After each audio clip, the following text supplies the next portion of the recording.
사랑의 하나님을 찬양합니다. 할렐루야. 은혜롭고 힘 있는 찬양 감사합니다. 우리 주변 사람들에게 서로 축복의 인사 함께 나누겠습니다. 하나님은 당신을 사랑하십니다. 범사에 감사합시다. 범사에 감사합시다. 날씨가 점점 더워지고 있습니다. 저는 상당히 더위를 많이 타는 편입니다. 더위도 그렇지만 땀이 흐르는데 아주 땀 때문에 견디기가 참 어렵습니다. 하루는 밖에서 활동하다가 목욕실로 들어와서 에어컨을 틀었습니다. 시원하게 열을 식히고 있는데 문득 이러한 생각이 들었습니다. 옛날 사람들에 비하면 호사를 누리고 있다 하는 겁니다. 저뿐만이 아니죠. 우리 모두가 대한민국 국민들이 실은 과거에 비하면 얼마나 많은 호사를 누리고 있는지 모릅니다. 옛날에 임금님보다 우리가 더 잘 살고 있습니다. 임금님은 이러한 무더위에 기껏해야 부채질, 옆에서 부채질 주는 거 그것 때문에 시원하다라고 했지만 우리는 얼마나 시원하게 살고 있습니까? 임금님은 밤에는 부채질하는 사람이 없습니다. 무더위 가운데 참고 잠을 자야 됩니다. 하지만 우리는 밤새도록 선풍기를 틀 수가 있습니다. 음식만 봐도 그렇습니다. 임금님은 잘 드셔봐야 한식만 주로 먹습니다. 하지만 우리는 한식에, 일식에, 중식에, 파스타나 피자 같은 지중해 식에 골고루 먹을 수가 있습니다. 게다가 뷔페집에 가면 어떻습니까? 한꺼번에 얼마나 많은 음식이 쫙 늘어져 있습니까? 이걸 다 먹을 수가 있습니다. 또 전화 한 통화만 하면은 바로 치킨이다, 피자다, 바로 배달해 줍니다. 그러니 우리가 얼마나 편안한 시대에, 좋은 시대에 살고 있습니까? 통신은 또 얼마나 자유롭습니까? 옛날에 임금님은 지방 관리에게 자기의 생각을 전하려면은 직접 가가지고 말을 전하고 그리고 그 사람의 응답을 들으려면은 몇 날 며칠을 기다려야 겨우 우리 서로 의사소통이 가능했습니다. 하지만 지금은 어떻습니까? 전화 한 통화면은 어디 있든지 다 통화할 수가 있습니다. 저 미국에 있는 아들에게도 통화할 수가 있는 것이죠.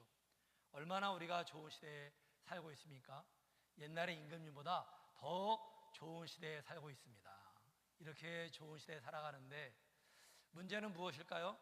문제는 이렇게 좋은 시대를 살면서 그만큼 만족스럽고 행복하게 살아가느냐 하는 것입니다. 여러분 어떻습니까?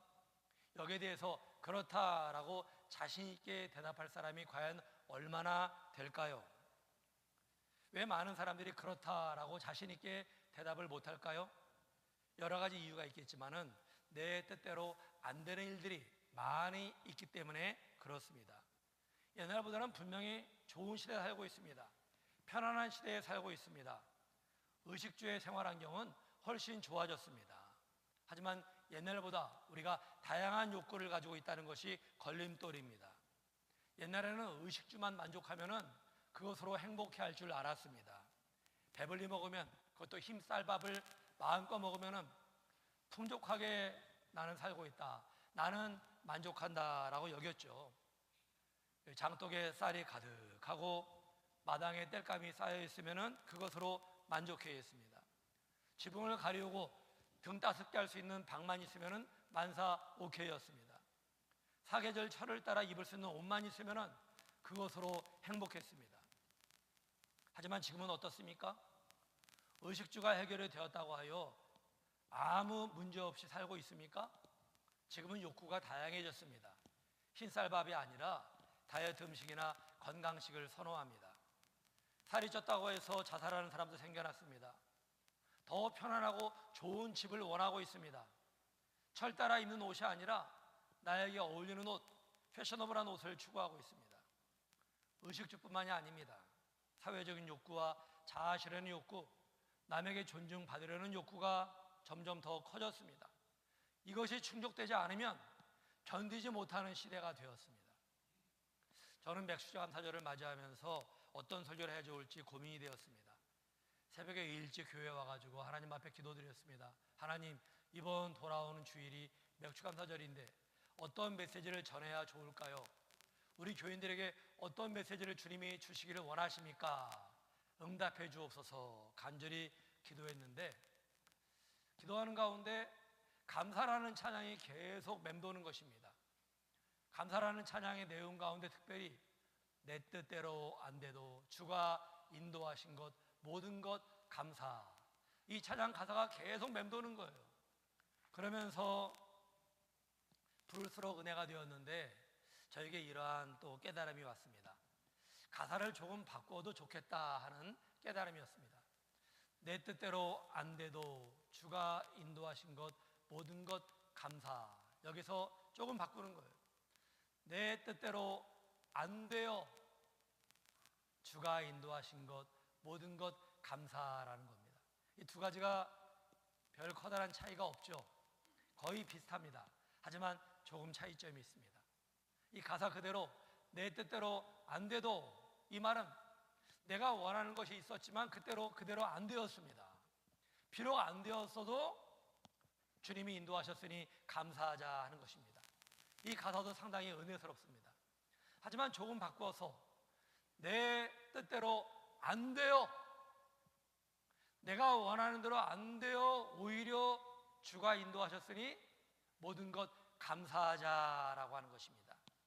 오히려 잘 되었다라고 하는 겁니다. 내 뜻대로 안 되어서 더 잘 되었다라고 하는 겁니다. 기도하는데 이러한 메시지를 전하라 하는 감동이 왔습니다. 내가 원하는 대로 다 되는 게 반드시 좋은 게 아니라고 하는 겁니다. 내가 원하는 대로 안 되었어도 그게 오히려 더 좋은 일이다라고 하는 겁니다. 하나님이 더 좋은 플랜, 더 좋은 계획을 가지고 계시거든요. 그렇기 때문에 비록 내 뜻대로 안 되어도 우리가 감사할 수가 있다라고 하는 겁니다. 속빈 호두라고 하는 카테키즈 철학 동화에 나오는 이야기입니다. 어느 시골에 한 농부가 있었습니다. 이 농부는 호두를 작물로 해서 먹고 사는 사람이었습니다. 호두 농사를 지었습니다. 이 농부는 땀 흘려서 열심히 일했고 커다란 작물을 기대했는데 그만 원하는 만큼의 수확물이 나오지 않자 불평하게 되었습니다. 이번에는 너무나 태풍이 많이 불었어. 태풍만 불지 않았어도 호두가 많이 열렸을 텐데, 여름에는 햇빛이 내리쬐고 적당히 비가 와야 그래야 작물이 많이 풍성해지는데 하나님은 농사에 대해서 너무나 모르시는 것 같아 불평을 했습니다. 농부의 말을 들으신 하나님께서 농부에게 마음대로 날씨를 다스릴 수 있도록 허락해 주셨습니다. 농부는 너무나 신이 났습니다. 너무나 기뻐서 기분 좋게 농사를 지었습니다. 여름에 햇빛이 쨍쨍 내리쪼이게 했고 땅이 마르면 비를 내리게 했습니다. 그리고 일체 바람이 불지 않도록 모든 바람을 딱 끊어버렸습니다. 예상대로 호두가 잘 자라납니다. 나무에 호두 열매가 많이 맺혔습니다. 이 농부는 너무나 신났습니다. 올해는 대풍이다. 그런데 가을이 되어가지고 추수하러 그만 갔다가 농부의 가슴이 철렁 내려앉았습니다.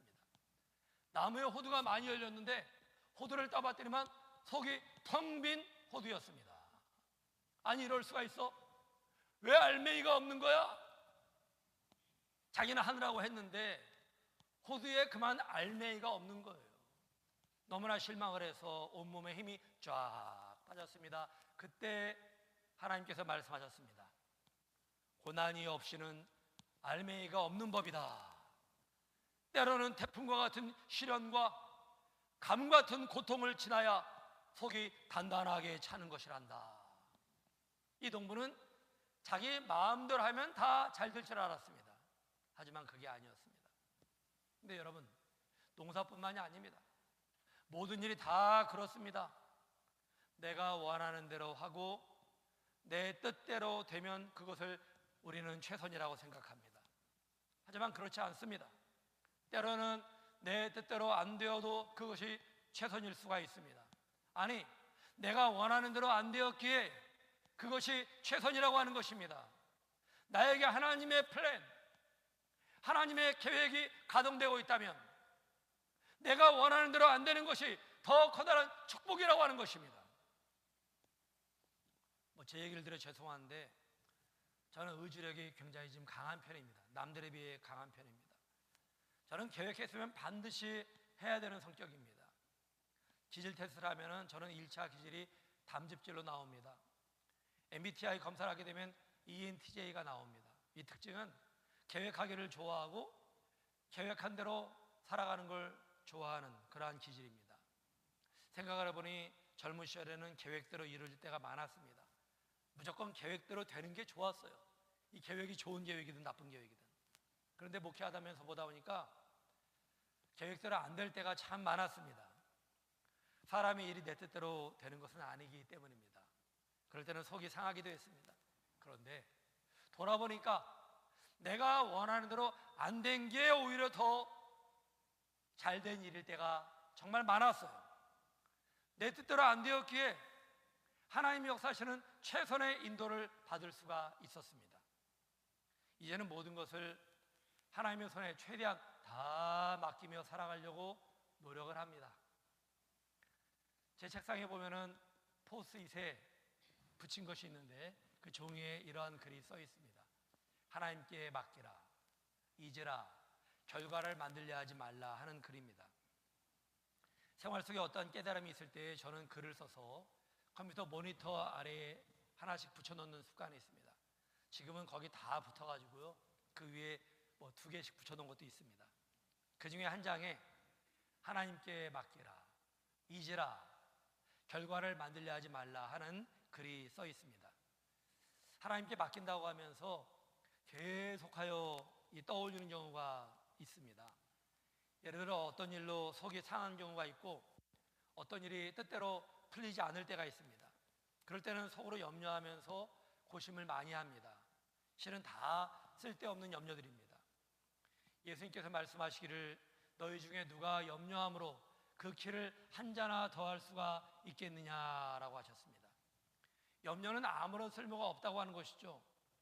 근데 이렇게 아무짝에도 쓸모없는 염려를 하고 있는 것입니다. 그건 맡긴 게 아닙니다. 맡겼다고 하면은 잊어버려야 되는 것이죠. 염려거리를 다 잊어야 됩니다. 그래서 하나님께 맡기라, 그 다음에 잊으라 라고 썼어요. 물론 저 스스로에게 하는 말입니다. 하나님께 맡겼으면은 다 잊어버려라 하는 겁니다. 그리고 결과를 만들려 하지 말라라고 썼습니다. 결과는 하나님이 만들어 주시는 것입니다. 하나님이 주시는 것입니다. 내가 원하는 결과를 만들기 위해서 애쓰지 말라는 뜻입니다. 여러분에게도 권하고 싶습니다. 하나님께 맡기라, 잊으라, 결과를 만들려 하지 말라. 모든 문제와 염려거리들은 하나님의 손에 다 맡기시기를 바랍니다. 지금 이 시간에도, 설교 듣는 이 시간에도 여러분 무엇으로 말미암아 염려하고 있습니까? 무슨 문제로 고민하고 있습니까? 하나님께 다 맡기시길 바랍니다. 맡긴 다음에 어떻게 하시라고요? 잊으라 하는 거예요. 잊는다고 염려거리가 사라지겠습니까? 여전히 존재하죠. 내가 잊어버린다고 문제거리가 사라지겠습니까? 여전히 존재하죠. 하지만 잊어버리는 게 맡기는 것입니다. 진정 맡기는 것입니다. 다 잊어버리시기 바랍니다. 잊어버린 다음에는요, 내가 결과를 만들려고 애써서는 안 돼요. 그건 믿음이 아닌 것입니다. 결과는 누가 만들어 주신 것입니까? 하나님이 만들어 주시는 거예요. 하나님이. 그러면 내가 결과를 만들려고 애쓰지 말고 하나님의 손에 다 맡겨 드리는 것입니다. 그럼 하나님이 가장 최선으로 결과를 만들어 주실 줄로 믿으시기 바랍니다. 이게 믿음이에요. 이게. 그런 믿음을 하나님이 기뻐하십니다. 우리 주님이. 오늘은 맥주감사주일입니다. 구약시대에는 3가지 절기를 지켰는데요, 이 3가지 절기를 계승해서 그 중에 하나를 지키는 절기가 바로 맥주감사주일입니다. 하나님이 정하신 3대 절기가 있는데 유월절, 맥주절, 초막절입니다. 유월절은 출애굽을 기념하면서 구원의 감사하며 드린 절기입니다. 맥주절은 보리 추수를 하고 첫 열매를 주님 앞에 드리면서 지켰던 절기입니다. 초막절은 저 광야에서 천막 생활을 하면서 고생했던 그때를 기억하면서 드렸던 절기입니다. 이 3가지 절기의 공통점이 있습니다. 바로 감사입니다. 하나님 앞에 감사하라 하는 것입니다. 하나님 앞에 감사하라고 3가지 절기를 명령하셨습니다. 잊을만 하면은 유월절을 지키고, 또 잊을만 하면 맥주절을 지키고, 잊을만 하면 초막절을 지킵니다. 이렇게 하나님 앞에 감사를 잊지 말라라고 해서 3가지 절기를 명하셨습니다. 우리나라는 보리 수확이 그리 의미 있는 날이 아닌데 굳이 맥주절을 기념할 필요가 있습니까? 하는 분들이 있습니다. 농사를 짓지 않는 분들은 더 그런 생각이 많이 드시죠. 하지만 맥주절은 한 해의 절반을 살면서 하나님 앞에 감사드리는 것입니다. 앞으로 절반을 살아갈 것을 미리 생각하면서 하나님 앞에 감사하는 절기가 맥주감사절인 것입니다. 지금은 구약시대가 아니지 않습니까? 하는 분들이 있습니다. 우리는 신약시대에 살고 있으니 굳이 맥주절을 지킬 필요가 있습니까? 하는 말이죠. 하지만 그렇지 않습니다. 하나님께서는 신약시대에 더 강력한 메시지를 주고 계십니다. 오늘의 본문을 봐도 알 수 있죠. 항상 기뻐하라, 쉬지 말고 기도하라, 그 다음에 3번만 감사하라 그랬습니까? 그게 아니죠. 범사에 감사하라, 이것이 하나님의 뜻이니라 하였습니다. 이거 명령입니다. 명령. 권고가 아닙니다. 선택의 문제가 아닙니다. 해야만 하는 명령입니다. 이 명령에 따를 때 하늘의 신령한 축복과 이 땅의 기름진 복이 우리 가운데 임하게 된다고 하는 것입니다. 하나님의 명령이에요. 저는 이 3가지 명령을 통으로 봐야 옳다고 해석을 합니다. 3가지가 각자 따로가 아닙니다. 하나의 일관된 명령입니다. 기쁨과 기도와 감사는 언제나 함께하는 3종 세트인 것입니다. 항상 기뻐하려면 기도해야 됩니다. 어쩌다가 기쁜 일이 있어서 기뻐하는 것은 기도하지 않아도 가능합니다. 그러나 항상 기뻐하기 위해서는 기도를 해야 되는 거예요. 기도하는 가운데 우리의 성령이 우리 가운데 임하시고 또 주 안에 거하게 되고, 그럴 때 하나님이 주시는, 예수님이 주시는 기쁨으로 항상 충만할 수가 있는 것입니다. 이렇게 항상 기뻐하고 쉬지 말고 기도할 때 우리의 생활 가운데 임하는 열매가 뭔가 할 때 바로 감사입니다. 감사는 신앙의 열매입니다. 신앙의 열매. 잘못된 말 가운데 하나가 이런 말이에요. 저 사람은 신앙은 좋은데 감사가 없어. 이게 맞는 말일까요? 이건 잘못된 말입니다, 여러분. 거짓입니다. 신앙이 좋은데 감사가 없을 수는 없는 것입니다. 모든 것이 다 하나님의 은혜임을 아는데 어찌 감사하지 않겠습니까? 내가 원하는 대로 안 돼도 거기에 하나님의 손길이 역사하심을 믿는데 어찌 감사하지 않을 수가 있겠습니까? 하나님을 믿는다면 내 뜻대로 안 돼도 감사하고, 나아가 내 뜻대로 안 돼요, 더욱 감사한 것입니다. 왜요? 배후에 하나님의 손길이 함께함을 믿기 때문입니다. 제가 최근에 본 영상 가운데 절벽 위에 사는 사람들이라는 제목의 동영상이 있습니다. 여러분도 한번 뒤져보시면 나오게 될 거예요. 이게 절벽 위에 사는 사람들 보면은 집으로 가는 위험한 길이라고 하는 소제목이 붙어 있습니다. 저 중국의 고산지대에 사는 사람들의 이야기입니다. 영상을 보면은 사람들이 그냥 높은 절벽, 깎아지르는 절벽 저 위에다가 집을 짓고 살아갑니다. 아니, 어떻게 저런 집을 짓고 살아가지? 참 신기한 일입니다. 속으로 대단하다 하는 생각도 들었습니다. 근데 집으로 가는 길이 너무나 위험해 보였습니다. 이 절벽의 좁은 길을 기어 올라가는데요, 자칫 잘못하면 떨어져 죽는 거거든요. 근데 거기를 기어 올라가는 거예요. 뒤에다가 무거운 짐을 지고 기어 올라갑니다. 정말 아찔한 광경이 있었는데, 불과 유치원생 정도밖에 되지 않아 보이는 어린아이가, 한 5살밖에 안 돼 보이는 아이거든요. 그런 아이가 그 위를 기어 올라가더라고요. 아니, 저거 떨어지면 어떡하려고 저기로 올라가나 싶었는데 자세히 봤더니만 어린아이의 허리에 줄이 묶여 있는 겁니다. 줄이 묶여 있는데 그 긴 줄이 다른 데 연결이 되어 있어요. 아버지의 허리춤에 이 줄이 묶여 있고 또 줄을 아버지가 한 손으로 붙잡고 있습니다. 이러면서 위로 올라가는 거예요. 올라가다가 아들이 만약에 삐끗해가지고 떨어지면 어떻습니까? 아버지가 이 줄을 붙잡고 있으니까 안전한 것이죠. 그걸 보면서 아하, 그러니까 저 어린아이가 위를 기어 올라가는구나 하는 생각이 들었습니다. 어린아이와 아버지 사이에 밧줄이 연결되어 있었어요. 밧줄이.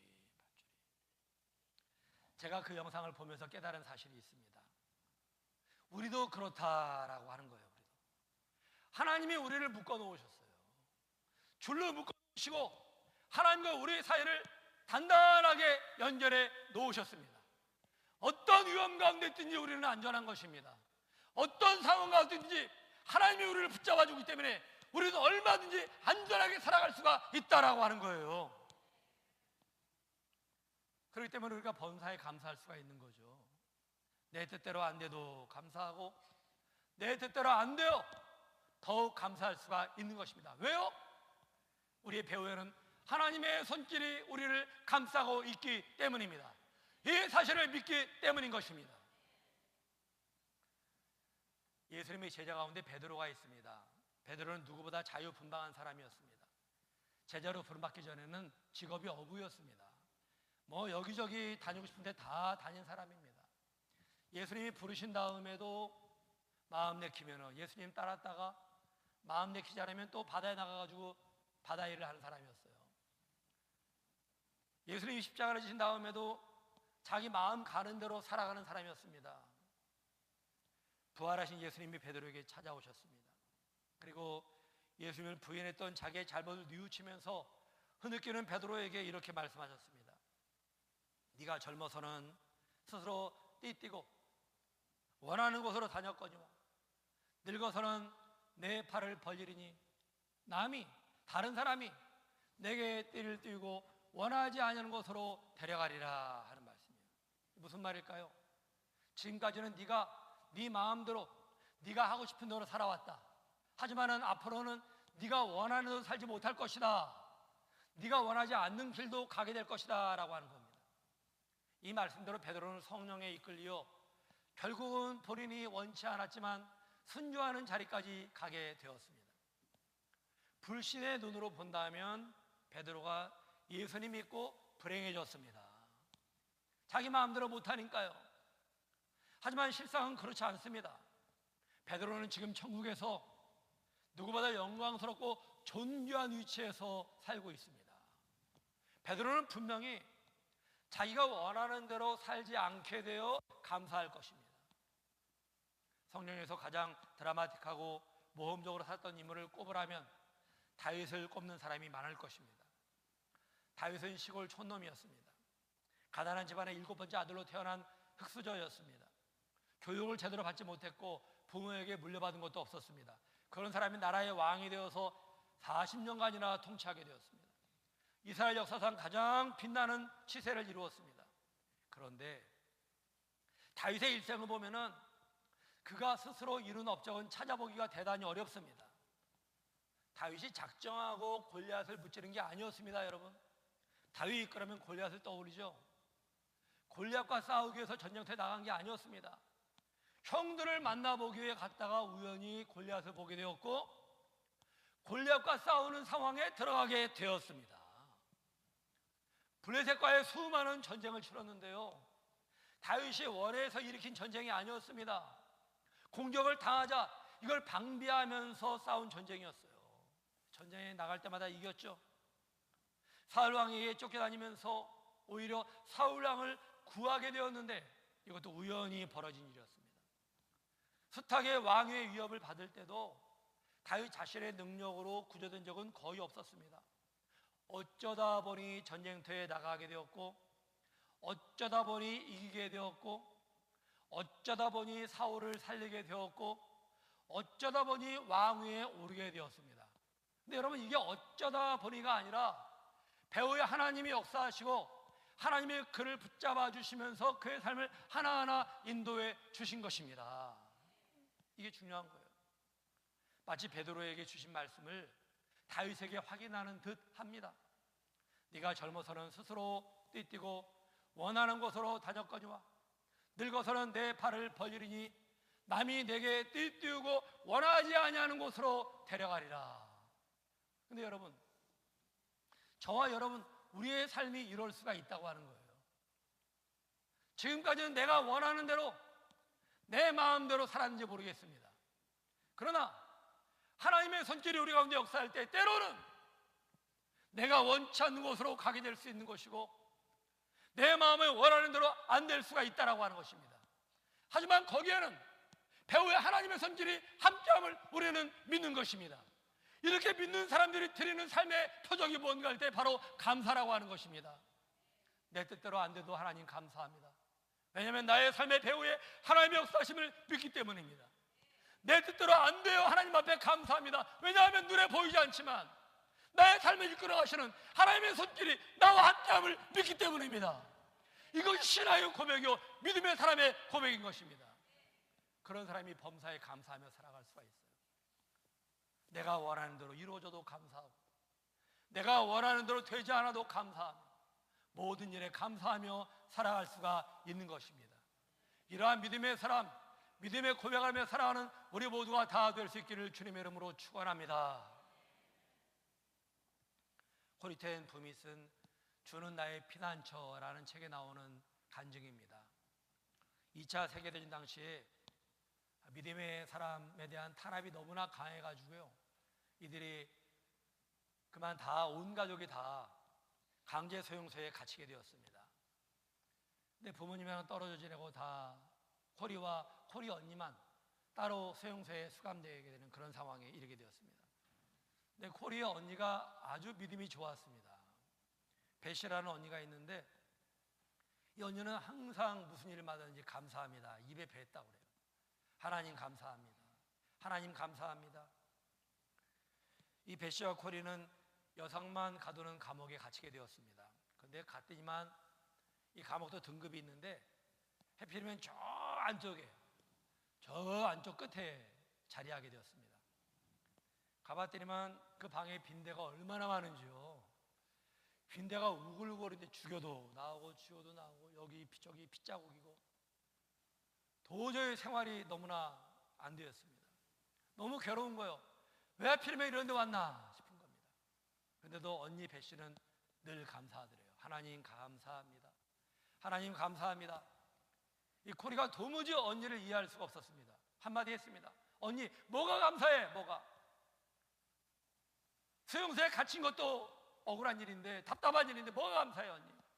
여기는 수용소에서 제일 안 좋은 데잖아. 빈대가 얼마나 우글거려. 나 빈대 때문에 못 살겠어. 언니는 뭐가 감사해? 따졌답니다 언니에게. 그래도 언니가 하나님 감사합니다 그러더래요. 대화가 안 통했습니다 언니하고. 그런데 며칠이 지나면서 깨달은 사실이 있습니다. 그들이 수감된 방으로 이상하게 간수들이 얼씬도 안 하더래요. 오지를 않는 거예요 간수가. 왜 그런가 했더니 빈대 옮을까 봐 아예 오질 않았던 겁니다. 덕분에 마음껏 기도하고 마음껏 찬양하고 마음껏 예배를 드릴 수가 있었다고 합니다. 여성들만 모이는 소용소이기 때문에 폭행이 많았대요. 끌려가가지고 얼마나 폭행을 당하는지. 하지만 여기는 간수들이 아예 오질 않으니까 폭행이 없었다고 합니다. 이걸 깨닫고 뒤늦게나마 코리도 빈대로 말미암아 하나님 앞에 감사드렸다고 합니다. 코리 언니는요 자신의 뜻대로 안 되어도 감사하는 성도였습니다. 아니 자신의 뜻대로 안 되었기에 더욱 감사하는 성도였습니다. 왜 그렇습니까? 배후에 역사하실 하나님의 손길을 믿었기 때문에 믿음 가운데 감사할 수가 있던 것입니다. 이런 걸 선제적 감사라고 해요. 선제적 감사. 미리 선수를 쳐서 감사하는 것입니다. 이런 말이 있죠. 떡 줄 사람은 생각도 않는데 저 혼자 좋아한다고. 우리가 마치 그렇습니다. 우리 성도들은요 떡 줄 사람은 생각도 않는데 미리 감사하는 거예요 하나님 앞에. 이런 감사가 범사에 감사하는 삶인 것입니다. 하지만 세상에는 통하지 않죠 이런 말들이. 예를 들어 누가 손에 떡을 들고 있어요. 떡을 딱 들고 있는데 어머 아유 감사합니다 그러면서 눈독을 들여요. 그리고 감사합니다 하고 어떤 사람은 냅다 집어다가 자기가 입으로 들어가요. 얼마나 무례한 짓입니까? 얄미운 짓이죠. 나는 주려는 생각도 없는데 자기가 감사합니다 그러고 냉큼 집어먹어요. 그래서는 안 되는 것이죠. 하지만 여러분 하나님께는 이러한 감사가 필요합니다. 하나님께는 미리 선수를 쳐서 감사하는 거예요. 미리 아이고 감사합니다 하나님 냅다 받아야 되는 거예요. 냅다. 선제적 감사를 해야 한다라고 하는 거예요. 모든 일에 하나님의 선하신 손길 하나님의 계획이 있음을 믿고 비록 내 뜻대로 안 되어도 하나님 앞에 미리 감사하는 것입니다. 하나님 감사합니다. 그럴 때 하나님의 손에 있던 떡을 어서 먹어라 하고 우리에게 주시는 겁니다. 받아 먹어라 하고 주시는 겁니다. 풍성하게 주시는 것입니다. 이게 하나님의 역사인 것입니다. 사랑하는 성도 여러분, 감사는 하나의 제사입니다. 하나님이 기뻐 받으시는 제사입니다. 우리가 하나님 감사합니다. 그럴 때 하나님이 기뻐하시며 감사의 제사를 받으시는 거예요. 받으시고 우리의 삶 가운데 크게 은혜와 축복으로 역사하여 주시는 것입니다. 앞으로 살아갈 때는 우리 모두가 내 뜻대로 안 되어도 감사하고, 나아가 내 뜻대로 안 되어 더욱 하나님 앞에 감사 영광을 올려드리는 가운데 우리 주님이 역사하시는 하나님의 축복으로 더욱 풍성한 삶을 살아갈 수 있기를 주의 이름으로 축원합니다. 우리 다 함께 일어서서 찬양 드리겠습니다.